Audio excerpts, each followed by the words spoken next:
last look at her only refuge in the world. Her mother was gone, and she would be at the mercy of Terry's murderous boyfriend. Esther knew better than to stay. Darren Ross was drunk, and he was very dangerous when he drank. He'd taken up with her mother weeks ago, despite Esther's pleas. "But he loves me," her mother had said with a laugh, "and you'll get used to him." Esther hadn't, and once he started knocking her mother around when she wouldn't give him as much money as he wanted, Terry Marist had realized the mistake she'd made. Darren was abusive and frightening. Terry was sorry, but she was too afraid to try and leave him. He'd become obsessed with the enormous diamond ring that Esther's mother had been given on her 18th birthday by her father. Even though they were estranged, Terry Marist spoke of her father sometimes and told her how kind he'd been to her when she was a little girl, before Terry married a man he didn't approve of. The ring had sentimental value, but past that it was worth a king's ransom. Darren had tried to take it off her finger once, when she was asleep, but Terry's poor hands were arthritic and swelled badly.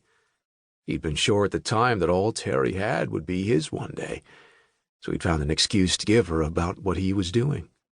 He was just massaging her poor fingers because she'd been crying out in her sleep. Esther knew better. Terry hadn't. Now Terry had truly left him, and Esther was going to be next unless she could get away before he came downstairs. He was still upstairs, searching for the ring. He yelled that he'd seen her take it off and put it on the dresser because he'd threatened her if she didn't. So where was it?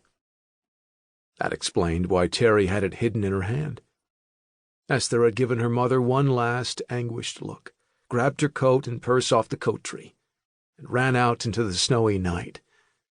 She had only the money in her purse, her unspent allowance. She didn't even have a credit card, having always used her mother's. The money was all in her mother's name as well, and Darren would have access to it. But not at once.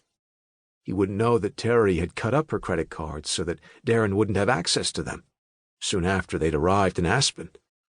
She'd had the premonition then and shared it with her daughter. Terry was truly frightened after the terrifying trip up from Vegas, with Darren driving the Mercedes, laughing about how much money, Terry's money, he was going to spend on this new venture of his. Most of Terry's estate was tied up in stocks and bonds and property, not easily liquidated. The ring Esther wore was free and clear, and could be hawked or sold for a fortune. Where could she go?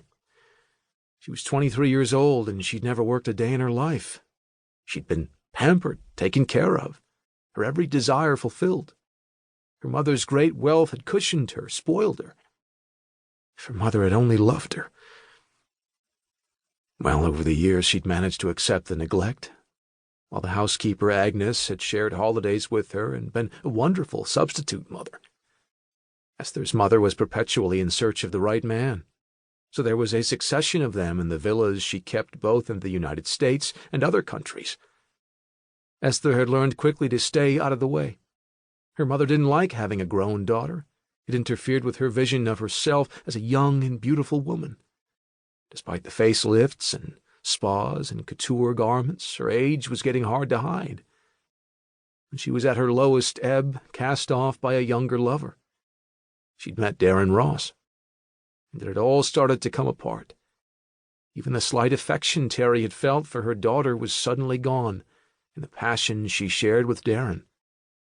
But so soon the passion turned to fear.